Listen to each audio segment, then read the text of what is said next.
रमला। साजन के मन में नित्य वसंत था, वही वसंत जो उत्साह और उदासी का समझौता कराता। वह जीवन के उत्साह से कभी विरत नहीं, न जाने कौन सी आशा की लता उसके मन में कली लेती रहती। तिस पर भी उदासीन साजन उस बड़ी सी झील के तट पर प्रायः निश्चेष्ट अजगर की तरह पड़ा रहता। उसे स्मरण नहीं कब से वहां रहता था। उसका सुंदर सुगठित शरीर बिना देख रेख के अपनी इच्छानुसार मलिनता में भी चमकता रहता। उस झील का वह एकमात्र स्वामी था, रक्षक था, सखा था। शैलमाला की गोद में वह समुद्र का शिशु कलोल करता। उस पर से अरुण की किरणें नाचती हुई अपने को शीतल करती चली जाती। मध्याह्न में दिवस ठहर जाता उसकी लघु वीचियों का कंपन देखने के लिए। संध्या होते उसके चारों ओर के वृक्ष अपनी छाया के अंचल में छिपा लेना चाहते, परंतु उसका हृदय उदार था, मुक्त था, विराट था। चांदनी उसमें अपना मुंह देखने लगती और हंस पड़ती, और साजन वह भी अपने निर्जन सहचर का उसके शांत सौंदर्य में अभिनंदन करता, हुलस कर उसमें कूद पड़ता। यही उसका स्नेहातिरेक था। साजन की सांसें उसकी लहरियों से स्वर सामंजस्य बनाए रहती। ये झील उसे खाने के लिए कमलगट्टे देती, सिंघाड़े देती, कोई बर्रा और भी कितनी वस्तु बिखेरती। वही साजन की गृहिणी थी, स्नेहमयी। कभी कभी वह उसे पुकार उठता, बड़े उल्लास से बुलाता, रानी। प्रतिध्वनि होती, ई। वह खिलखिला उठता, आंखें विकस जाती, रोए रोए हंसने लगते। फिर सहसा वह अपनी उदासी में डूब जाता। तब तारा छाई रात उस पर अपना श्याम अंचल डाल देती। कभी कभी वृक्ष की जड़ से ही सिर लगाकर सो रहता। ऐसे ही कितने बरस बीत गए। उधर पशु चराने के लिए गोप बालक न जाते। दूर दूर के गांव में यह विश्वास था कि रमला झील पर कोई जल देवता रहता है। उधर कोई झांकता भी नहीं। वह संसर्ग से वंचित देश अपनी विभूति में अपने ही मस्त था। रमला भी बड़ी ढीठ थी। वह गांव भर में सबसे चंचल लड़की थी। लड़की क्यों, वह युवती हो चली थी। उसका ब्याह नहीं हुआ था। वह अपनी जाति भर में सबसे अधिक गोरी थी। तिस पर भी उसका नाम पड़ गया था रमला। वह ऐसी बाधा थी कि ब्याह होना असंभव हो गया। उसमें सबसे बड़ा दोष ये था कि वह बड़े बड़े लड़कों को भी उनकी ढिठाई पर चपत लगाकर हंस देती थी। झील के दक्षिण की पहाड़ी से कोसों दूर पर उसका गांव था। मंजल भी कम दुष्ट न था। वह प्रायः रमला को चिढ़ाया करता। उसने सब लड़कों से सलाह की, रमला की पहाड़ी पर चला जाए। बालक इकट्ठे हुए। रमला भी आज पहाड़ी पर पशु चराने को ठहरी। सब चढ़ने लगे, परंतु रमला सबके पहले थी। सबसे ऊंची चोटी पर खड़ी होकर उसने कहा, लो मैं सबके आगे ही पहुंची, कहकर पास के लड़के को चपत लगा दी। मंजल ने कहा, उधर तो देखो। वह क्या है? रमला ने देखा, सुंदर झील। वह उसे देखने में तन्मय हो गई थी। प्रतिहिंसा से भरे हुए लड़के ने एक हल्का सा धक्का दिया। यद्यपि वह उसके परिणाम से पूरी तरह परिचित नहीं था, फिर भी रमला को तो कष्ट भोगने के लिए कोई रुकावट न थी।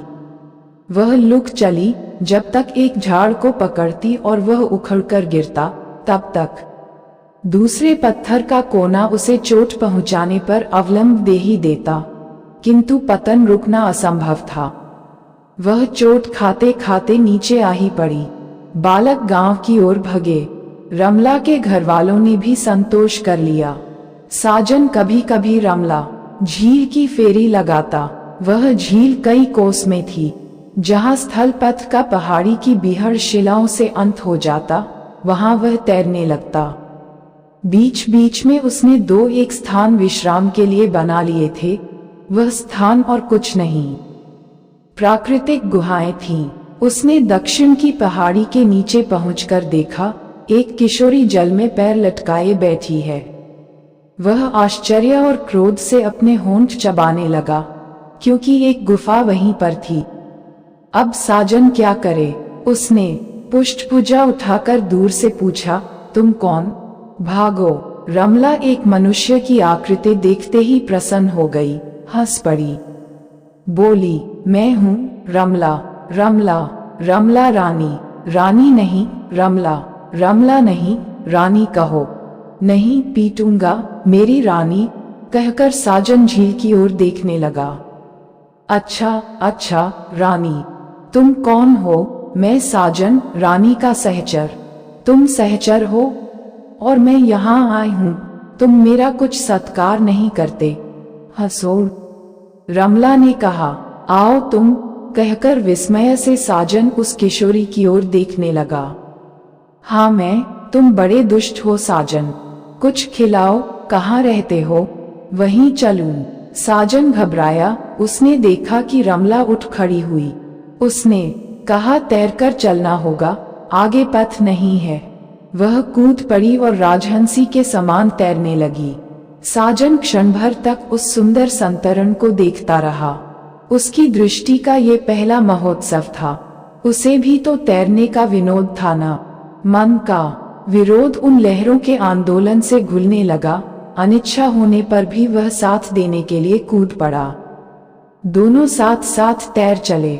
बहुत दिन बीत गए। रमला और साजन एकत्र रहने पर भी अलग थे। रमला का सब उत्साह उस एकांत नीरवता में धीरे धीरे विलीन हो चला। वह ऊब चली। उसकी गुफा में ढेर के ढेर कमलगट्टे फल पड़े रहते। उसे उन सब पदार्थों से वितृष्णा हो चली।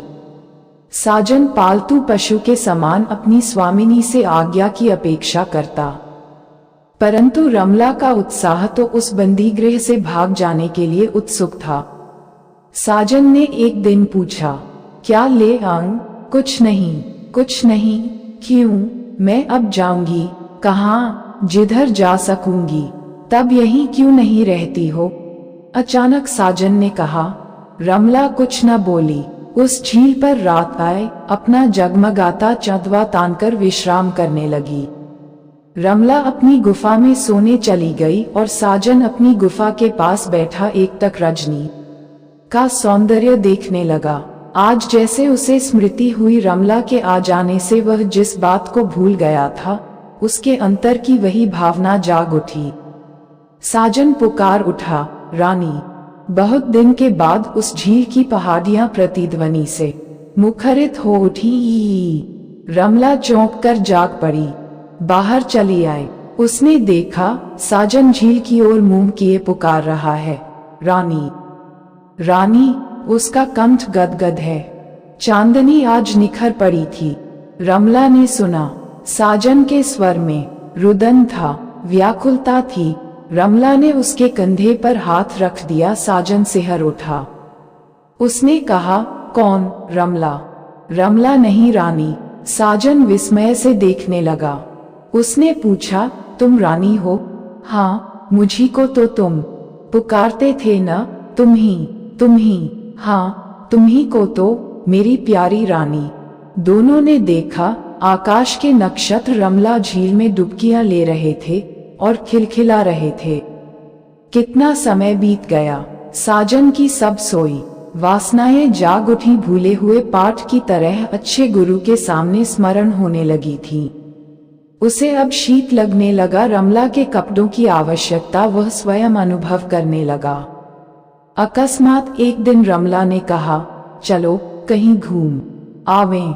साजन ने भी कह दिया, चलो। वही गिरिपथ जिसने बहुत दिनों से मनुष्य का पद चिन्ह भी नहीं देखा था, साजन और रमला के पैर चूमने लगा। दोनों उसे रौंदते चले गए।